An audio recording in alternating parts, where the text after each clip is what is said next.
Well, Scott, thanks for coming on the show. I'm super excited to have you because of your theory behind this idea of consumer commerce. And then I also want to dig into the 40 plus angel deals that you've done and as that applies to understanding markets and when there is and is not product market fit and the decision making process behind the deals that you're making there. So I want to give you the opportunity to introduce yourself. So go right ahead. Okay. Yeah. Scott Paul's the name. I currently live in a little town called Charleston, Utah, and that's up in the mountains, and it's only 500 people. So my family is 5 people. So we're 1% of this little township.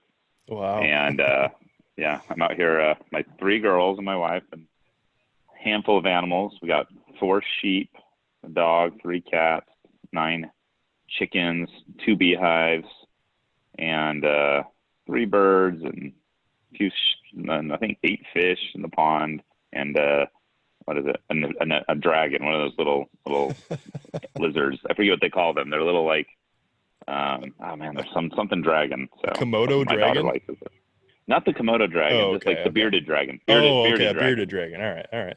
Yeah. There we go. So we got just full of animals. I think we're gonna get some bunnies here pretty soon. Nice. And then next year some horses. So we're on a little 5-acre ranch with room to grow, and we're just every day trying to keep things.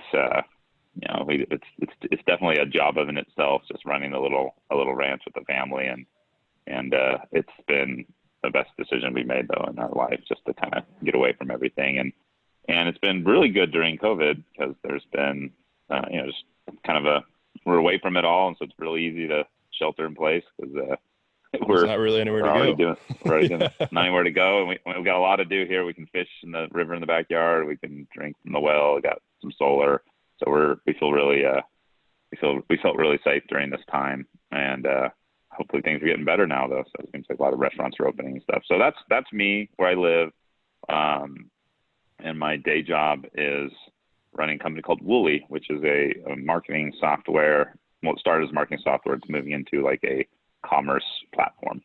Mm-hmm.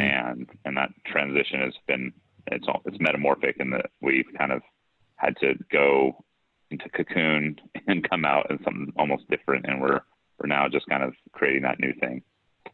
Cool. So could you fill us in on what Woolly does specifically? Yeah, what Woolly does is helps brands communicate and build relationships with their customers, and from that we help customers share and tell stories about the brand. So it's a little bit opaque, just from what I said right there, but yeah, a lot of brands are doing this where they realize that their customer is a really important asset, and the customer is doing a lot of word of mouth for the brand, but the brand doesn't really know how to move that lever to increase that sharing. So our company helps brands build word of mouth. Mm-hmm. And what were you doing? Customer. What were you doing as a company before that? You mentioned that you went into a cocoon and came out through this metamorphosis and evolved into a completely different company. What were you doing before that? I wouldn't say it completely different or anything, but I think the first 3 years were heavily focused on helping a brand discover who the influencers were that were their customers. So we were heavily focused on discovering who in your database, who of your customers would make great ambassadors for your company. And so we had all these tools that would help you look at your CRM and discover what outliers and VIPs might be buying from you, and then tools to kind of recruit them into your fold, into your community. That was great. It worked. We got traction with it, but it wasn't like all the brands wanted more. It's like, yeah, that'd be great to recruit more people and then do influencer campaigns with my customers, but frankly, I just need more sales. Like I'd like to sell more stuff. I mean, at the end of the day, I love my customers, but it's a tertiary need, like in the circle of things that you want as a brand. Like sales comes first, growth, new customer acquisition. These are so important that I felt like what we were solving just was kind of nice to have, something a big company can do, you know, when budgets are there's there's a lot of budget to go around. Some leader has a focus on, we really need to drive an influencer program home. You know, those are required, and it's just, we just weren't urgent enough, our thing that we were doing. So we went back to the drawing board, and not really even by choice, but by kind of demand. We just kept hearing the same things, and we decided, like, we have to get closer to the transaction. As a company, we need to get closer to the transaction. We need to do things that have ROI, that have clear ROI for the the buyer of our software. And I think that's been the last year's transition, was making our product so that you install it and you now see direct sales coming from our product. Like there's a whole like line item that says, through the Wooly word of mouth, Right. marketing campaign, these many codes were used. This is how many sales you had via your customer. So it's still influencer marketing. It's just a slight variation of it, and you're trying to get closer to the actual purchasing decision that the people are making. So how does your model of influencer marketing work for companies? So let's say I was a big brand. If I was Procter and Gamble and I wanted, I don't know, Tide, one of our brands, Tide. I wanted to sell more of Tide. How would influencer marketing work through Wooly? That's a brand like Tide that's kind of low cost, pretty commoditized, but also very well known. I'll do that. I'll work on that one. We can do that, or if it might make more sense for you to isolate a company that would be a perfect target for you. Like what would be a perfect target for you? Yeah, well, and before I go there, we're not influencer marketing anymore, or if we are, we're going to redefine what it is, and that means everybody is an influencer. We don't use the word influencer anymore at our company. It's a bad word, because the world has created this status of an influencer that is so different than how influence happens. And we believe word of mouth is that every customer is a potential influencer, right? You can influence 5 or 10 people at a family reunion that you don't even have to have social media. And so we've really bucketed influencer to, first of all, social media a lot of times, and the size of that social media. And that's something we just don't believe in it. That's not what influencer is. So starting on that premise, then we'll go talk a little more. So what our model does is take brands that work really well, are things that are shareable and are talked about, and usually new. So Tide is something that, people share and talk about, but it's kind of a century-old product that, it's just, you kind of use it and you don't. You buy it on coupon or price, and if there's something else cheaper, you might buy that. Who knows? But there are products out there that are higher consideration purchasing, products. So something that costs $500 or more. That's where I really like to be, just because those products, before you go buy a mattress, before you go buy a barbecue, before you go buy a nice bike, you probably want to know who owns it. Is there someone in your network that's done that purchase? You can look at reviews on Amazon. You can look at reviews on the website. You can see their advertisements and, do the best to believe what they're saying. But honestly, like, doesn't a customer's testimonial or someone mean a whole lot more than almost everything else that's, paid advertising or an influence or anything? That if your neighbor lets you try their lawnmower or lie on their mattress for a second to see the fit, that's greater than anything. That's the strongest. We think that's the strongest, like, conversion or the sales motion that's going to happen. And that's customer commerce, is having the brand, when the brand gives enablement and tools to that customer who owns the product to then share to their friends and family. That's the world. That's where we want to be. We want to know everything about that moment.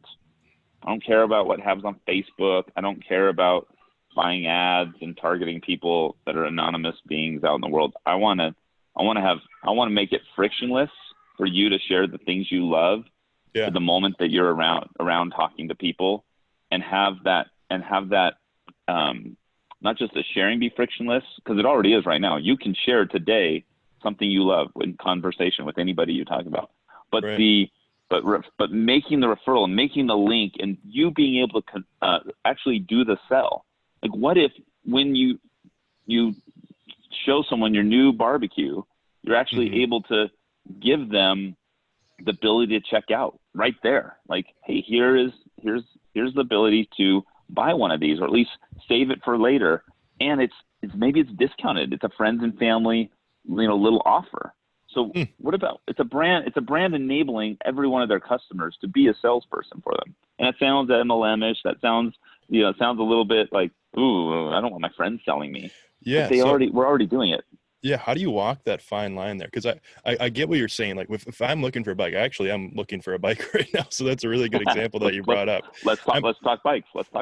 There we go. The first thing I think of is, who's my bike guy? Who do I know that knows bikes well? And it seems like you're kind of playing into that model right there, where everybody's they're gonna ask somebody. Like, if I'm gonna buy a bed, I'm gonna ask people that have bought beds in the past, because I personally never bought a bed before.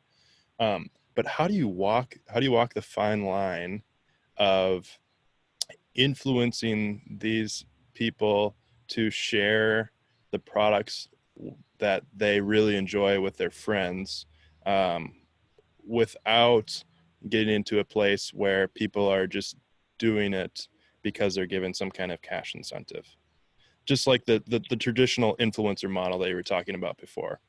Well, think about it. What did you just say there? You said cash incentive. Yeah. Did I ever say anything about a cash incentive to the person sharing? No. And that's where your mind went. Yeah. We're so like, again, we are so trapped in thinking that the reason people would share something is for a cash incentive or some incentive. We think that we take what we know from influencer marketing, and that these paid, they're paid in some way, or they're incentivized in some way. Referrals or MLMs, all the things we know about how you share and why you would share are framed around incentivizing those individuals. And at Wooly, we think that's real. It's there. We've all been trained, unfortunately. We've been trained to think that's the way. But you talk to most people in the world, all your friends that have shared a product that they love with another mom, another dad, another friend, anybody. They've not been incentivized to do it. They do it because they love that product. They're already doing it. I'm going to tell you about my Santa Cruz bike, and I love it. I have no incentive to do it. Funny enough, we are talking with Santa Cruz as a brand at Wooly, but they haven't enabled anything yet. So why would I tell you about Santa Cruz? Well, because I don't want you to make a bad decision. You're a friend of mine, right? I don't want you to go. I bike every other day. I consider myself a mediocre biker and knowledge person that has knowledge on bikes. Like, I can tell you about Specialized. I can tell you about Santa Cruz. I can tell you about a few other local brands that are made here in Utah, and I'll give you honest opinion. And that's word of mouth. I'm doing the sales. I'm doing the sales job. Like, in fact, I'm doing it better than most, because you don't have any reason to distrust me. Why would I sit around and make crap up about a bike that a sport that I do? I'm just going to tell you my honest opinion. So how do you transition the people that are purchasing the bike into, I'm going to use influencers. I know you don't like the word influencers, but many word of mouth, I'm going to try to go without influencers here, many word of mouth sharers. Sure. Just call them sharers. Call them sharers. Without incentivizing them. How does that work? Like, how is that different than just encouraging people to share the product and traditional marketing and brand building from companies? It's not. So it's just that nobody has a tool right now. No bike company that I know of today allows me to give allows me a simple way to share, Mm-hmm. other than telling the name.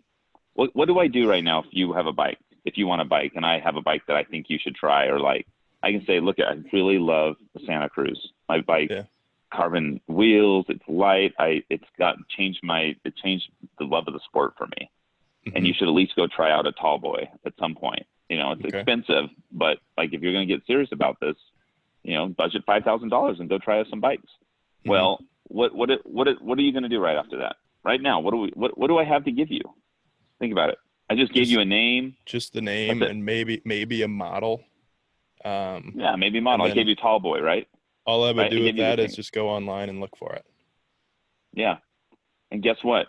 You might hit an ad or something for it, or you might not even go directly to Specialized or to Santa Cruz. You might end up on you might end up somewhere where you'll end up paying some ad service, you know, a Google or something. Mm-hmm. And they didn't do the job. I just did. Huh. The brand's going to end up paying Google, Facebook, some other steep and cheap deals. Who knows what it is? They'll pay someone else, and the attribution will go to that. Yeah, and not the thing that was driving it behind it, which was the mini sharer. You. It's me. Huh. Not even mini share. Just call me a sharer. The friend. The friend. I took the time. I took 4 or 5 minutes of my day to share with you and talk about it and tell you the features and tell you my experience. You would have had to read through comment after comment on Amazon to do what I did in 5 minutes talking to you. That's rich. That's pertinent, rich. That's in your circle of influence, someone that shared that with you. Mm-hmm. But what did Specialized not do? Think about this. So let's complete the loop. What did they not do? Sorry, I keep saying Specialized. Santa Cruz. What did Santa Cruz miss out there? What was missing in this equation that caused you to go and search the model and the make online? Think about this. Huh. What was missing?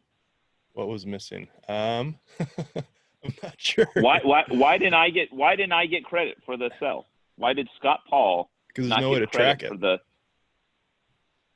Right? Yeah, there's no way to track it. And the question is, could there be? Could there be? Yeah. Like, why isn't there a way to track it? I don't know. Why not as an owner of a tall boy, Santa Cruz bike, yellow, beautiful, love it, gonna go use it today. Why, as the owner of that bike, do I not know how to share my love for that item? That's something that I own. 5,000, 6,000, 7,000. I don't know how much I spent. A lot of money on it.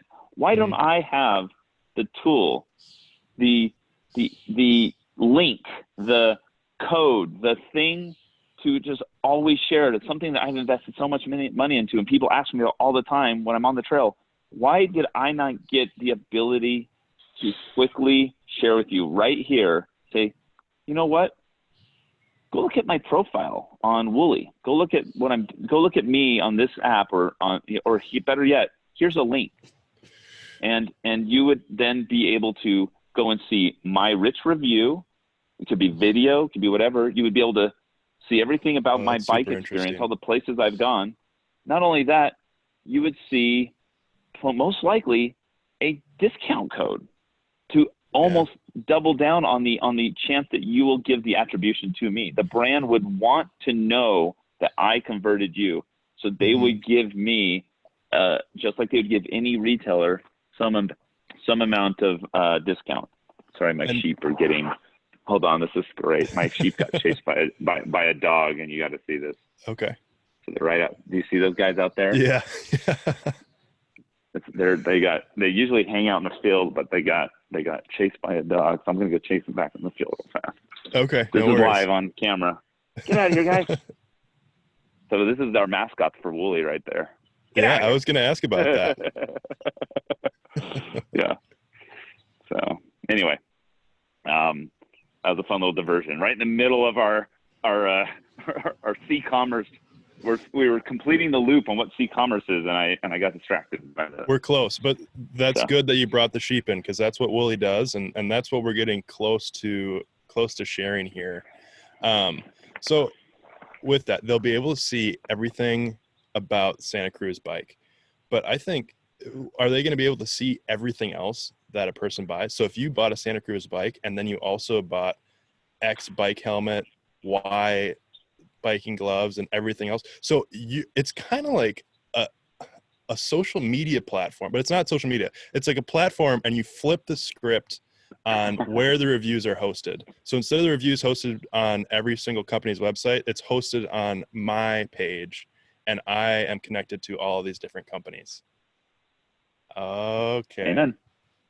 Okay. And the data belongs to the brand, so they can put the reviews back on their page. They can do whatever they want. So the brands are then connected to that page, and so they can link whatever reviews are coming from that page back to their website, and then connect. Oh, okay.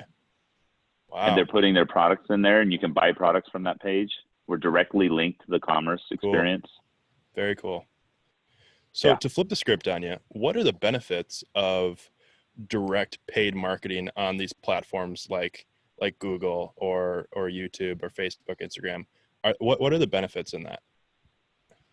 I guess I don't understand the question. The direct paid marketing, like yeah, like, it was like from our example before, you brought up the Santa Cruz bike, and in Google, I was just perusing Google looking for Santa Cruz bike, and or just a bike in general. A Santa Cruz ad popped up, and I clicked on the ad and bought the bike. I see that as a direct benefit because it's a call to action. In like the historical marketing sense, it's a call to action, and it caused me to buy the bike that we had been talking about before. So do you see benefits like that in direct paid marketing, or do you think it's just a whole I mean they exist, right? That's what we have to work with, right? But I don't know. I just bought 1 hour ago a $900 Segway scooter that goes like 40 miles an hour, right? My girls need to get to tennis practice, and it's a mile and a half away, and it's twice a day they're both going, or they each go one time a day. And I'm like, I'm not doing this. I'm not driving 4 times a day in the middle of the day. My wife and I aren't going to just do this. They're teenagers. I'm going to get them a scooter. They can get there and back, and they can share that scooter. I bought an Amazon. I one-clicked it. But guess what? I had driven one. It's so funny that this example came up. I had driven one 3 weeks earlier that my neighbor had, the very same model. And I'm like, wow, that's slick. It's got a light. It goes fast, charges, everything about it's, safer. It's got a backlight thing right at night, whatever. He did the sell. So even though on Amazon, just clicked on it. I clicked on Amazon. So Amazon, Segway has no idea that it was word of mouth that made it happen. That they have no idea. That they'll think it's like, oh, our Amazon channel's really moving. Let's keep pushing more money into Amazon. What Segway really should do is build a customer commerce program like another electric company has called Tesla, the best customer commerce program that's ever been invented. And and they can build that with us, or they can build in-house. It doesn't matter. They should put the efforts in it. So do I love Google Ads? Do I love Facebook? Yes, that's what you have to work with right now. But we can all talk about what that cost is, how it's increasing, how it is you think you're converting a customer on Amazon or on Facebook or the Google ad, but that customer may or may not have already been converted. That chance could have happened earlier, and you could have had a better all around. Like, let's just say you spend in Purple Mattress, one of our customers. They spend like $200 sometimes to convert a mattress buy. $200 for a Facebook ad. Sometimes a lot more, right? I don't. That's that cost. What if they just gave every one of their customers a coupon to give their friends and family that was $50 off, for that when they're talking about Purple, that customer remembers, like, oh my gosh, I can get you 50.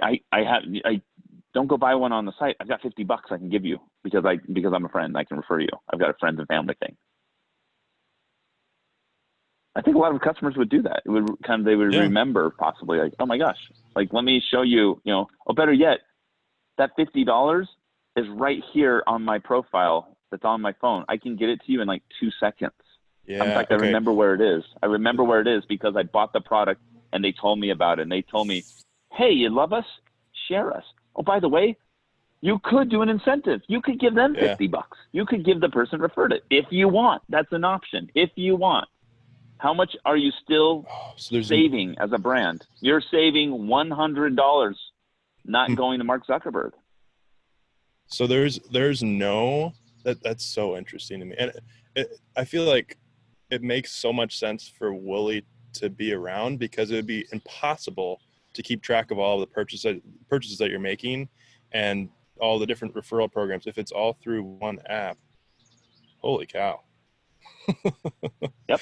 My mind was just blown there.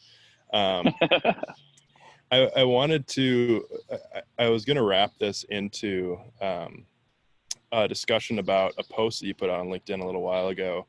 And it was about an argument that you're having probably internally in your own head about whether or not, or what was the best thing a company should do? Should they pump a lot of money into advertising campaigns or should they just build the best product possible? Yes, that was last week. And then your question was, is there a company around that does this? And the first one, I thought it was Tesla. Obviously you refer to their referral program. So I know they don't pump a lot of money into marketing. They do a lot of they do a lot of weird stunts that bring. They do weird stuff. They make flamethrowers and Boring Company. I mean, it brings attention to their company, but they don't do a lot of paid marketing. So I don't think they do any. Yeah, I want to hear your perspective on whether a company should pump money into paid marketing or just build the best possible product, or if there's a middle ground, and then why. Yeah, well, I think that post highlighted, and maybe you can put it in your podcast notes here because it's an interesting dialogue that happened on that post. I think that post clearly showed that when you hit a certain level as a company, most companies can put something towards advertising. The advertising just kind of echoes the already good customer love that they have, and it's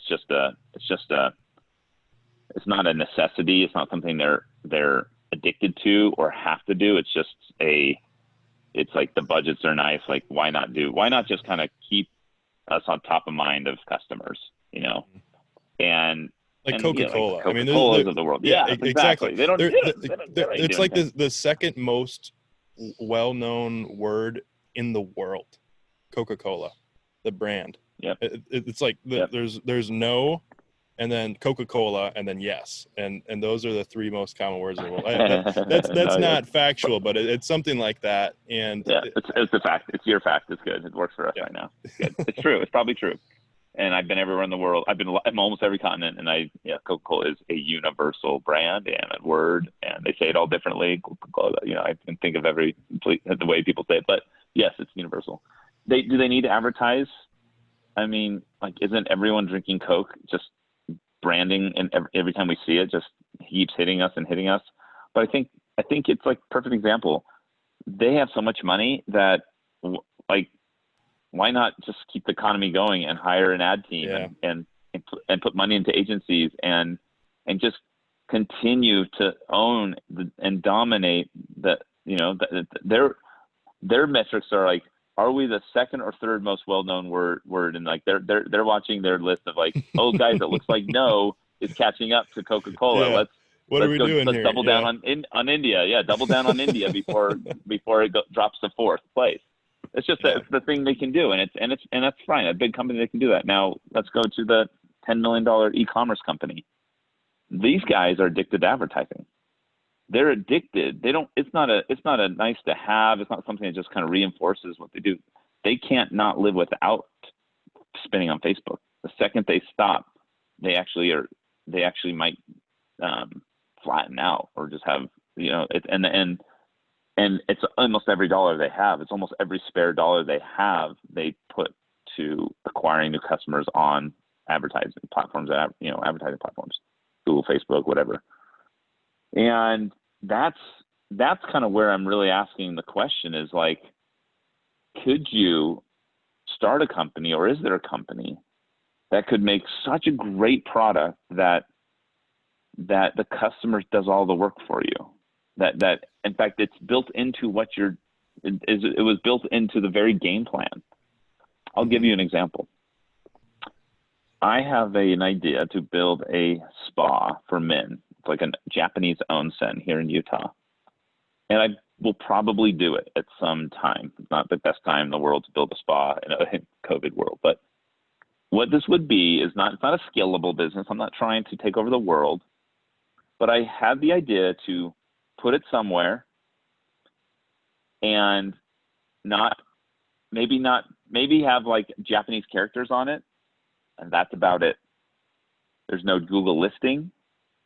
There's no website. There is nothing.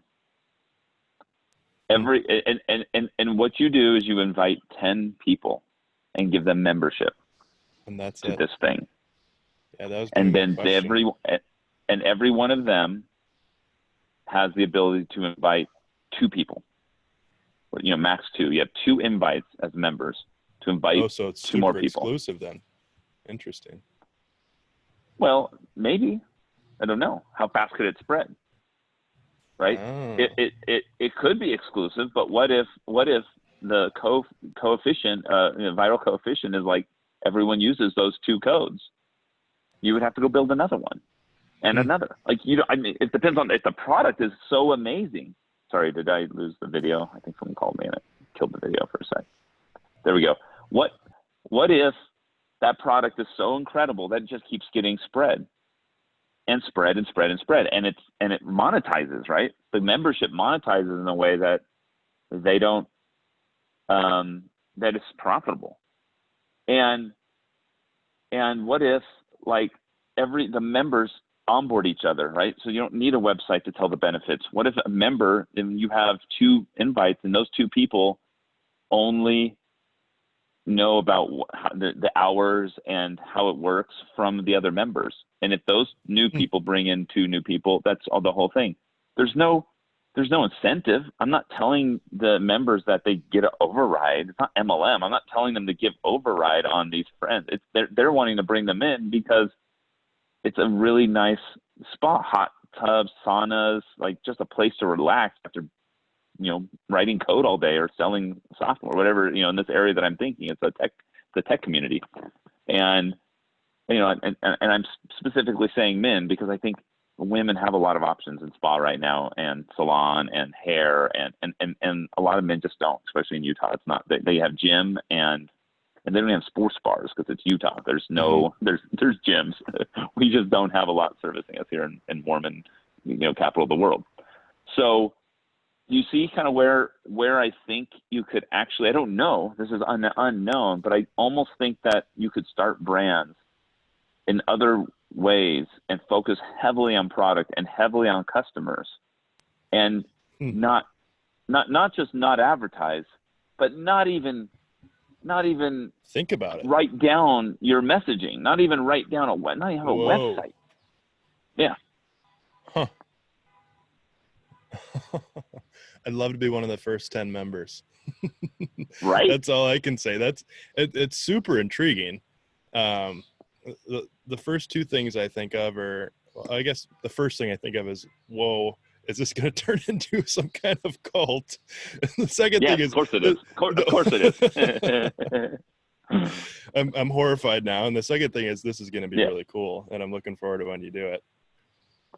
Yeah, but definitely going to be really a cult. Cool. Definitely going to be a cult. Definitely going to be a, no, it's go search up Japanese onsen, and you'll see it's or banya. The Russians do this, or Turkish bath. Like these are, a lot of cultures have a history and just practice of just chilling out, like checking out, communal bathing, but but spa, like relaxation, like get into a few different temperatures of hot tubs, get into a sauna, go into a salt room. There's things you can just do. Put your phone away. It's in the locker. It's somewhere else. You don't have to get naked. And we'll issue black trunks for every man that goes in there. So there's not an issue with, like, we're not quite to some of the other cultures where we walk around naked. Yeah. And just relax. Just be present. It's good for mental wellness. So no cult here. Just a really good product, and a very shareable product, or I should say remarkable product. People will remark on it, and we'll capture that attribute, and that's how we acquired new members, and those new members acquire new members until it's at capacity. Cool. Very cool. I think it will work. Who are you going to target? You said you mentioned tech executives or tech startup. Just there's a lot of, in Lehi, Utah. It's the new kind of capital of tech for Utah, and there's just nothing like this. There's nothing open too early in the morning or late afternoon. There's nothing to go just chill out for an hour at lunch or in the middle of your day. And there's a mental health crisis in this city, and there's a lot of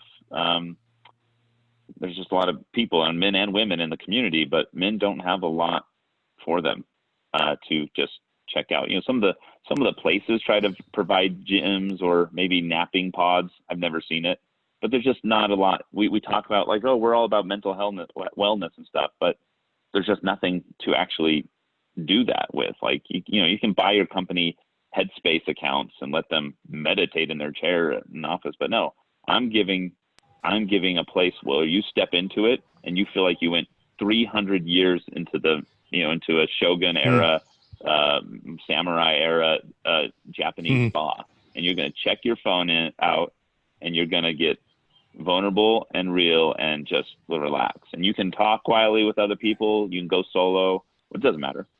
You can get some nice teas. You can get some ice water. We'll have a little section of that. But yeah, doesn't that sound pretty cool? That sounds very cool. I do want to flip the script here, and I want to dig into the angel deals that you've done. You've done like 40 plus of them.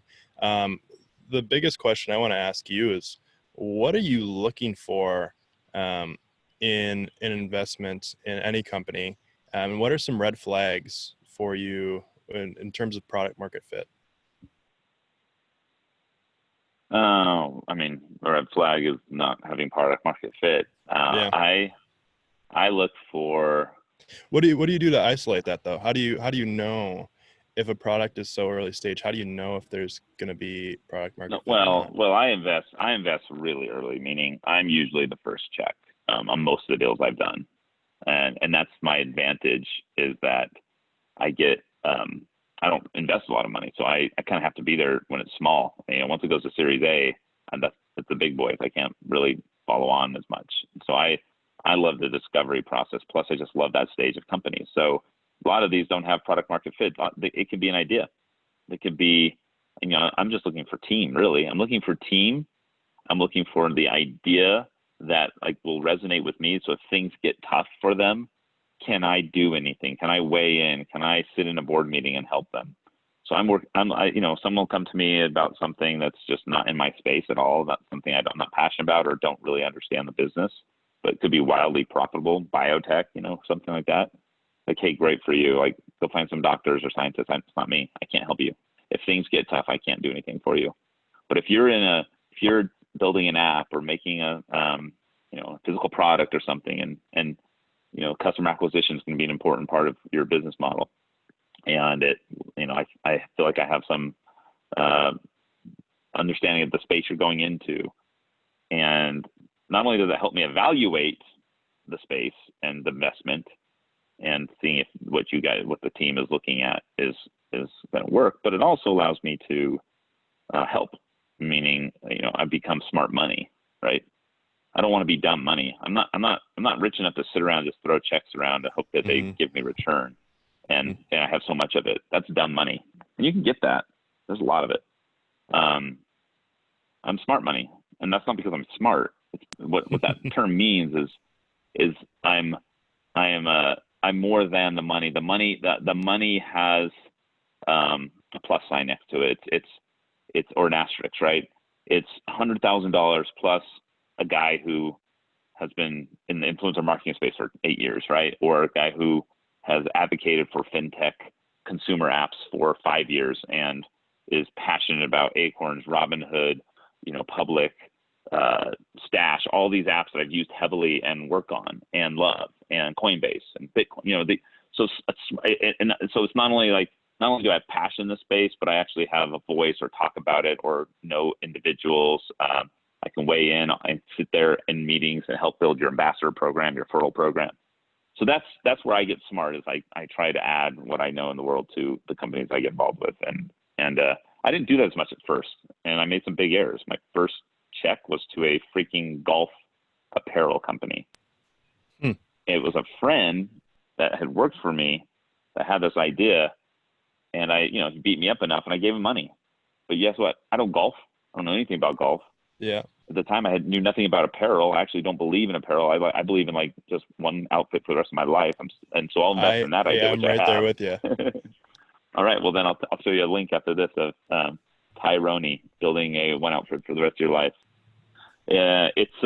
That's my thing, right? So here I am investing in fad clothing in a category of golf that know nothing about, and it was a solo entrepreneur. So my first money, I did a lot of deals like that. My other deal was a ski company doing ski clothing. This team was much better, but it was still in apparel and it was still niche, and I just didn't know what I was doing. Mm-hmm. I blew $500,000 within 2 years on dumb deals. And I know some people might see this that I gave money to, but it's just the truth. They were not great angel deals for me. They weren't look, I do love to ski, so at least that one was on point, and I used the product. But the golf one is dead. I wrote that off. It's gone. As years go by, I've been doing it for 6 years. As the years go by, I get smarter and smarter. I start to realize what the good teams look like. What have they done already with little bit of money? Am I the only money in? I'm the only investor. I hate being that person. I'm not going to do that often, because then I'm the fool.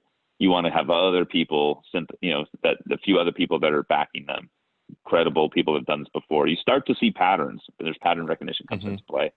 Mm-hmm. You start to realize who's capable, if they've got good sync with their team. You got to start to understand, is their team someone that can build this themselves? Are they going to be, there's a bunch of business guys who have an idea, and they're going to have the money you give them is all going to go to an outsourced development firm, and outsource this and outsource that.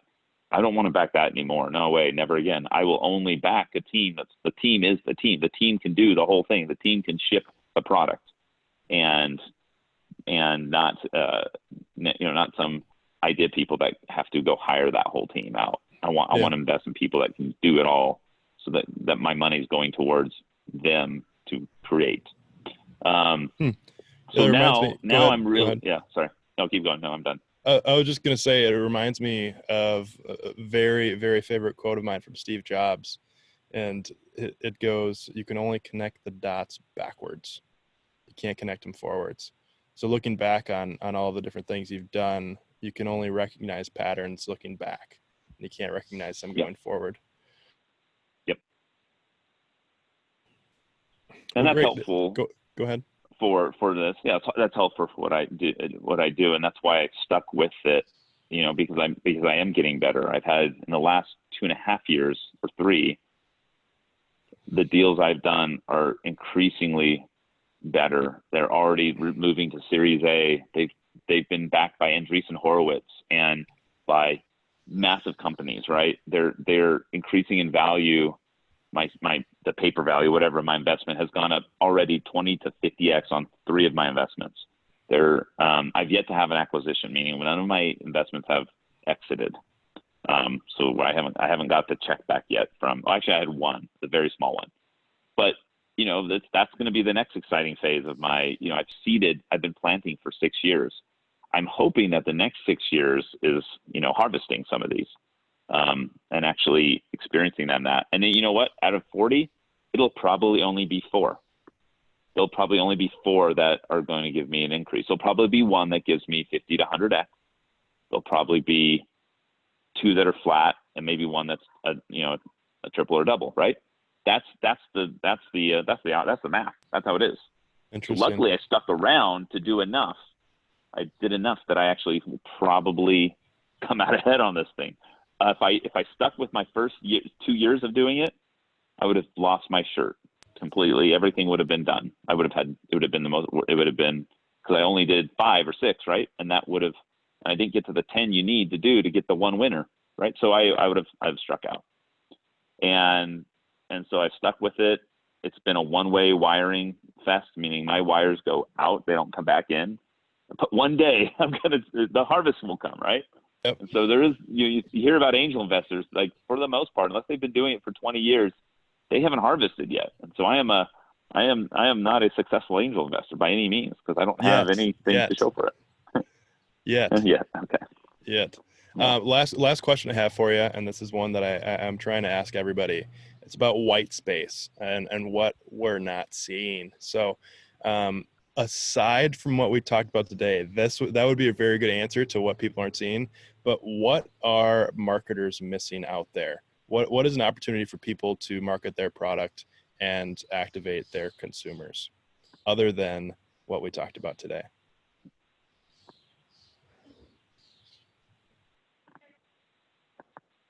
I think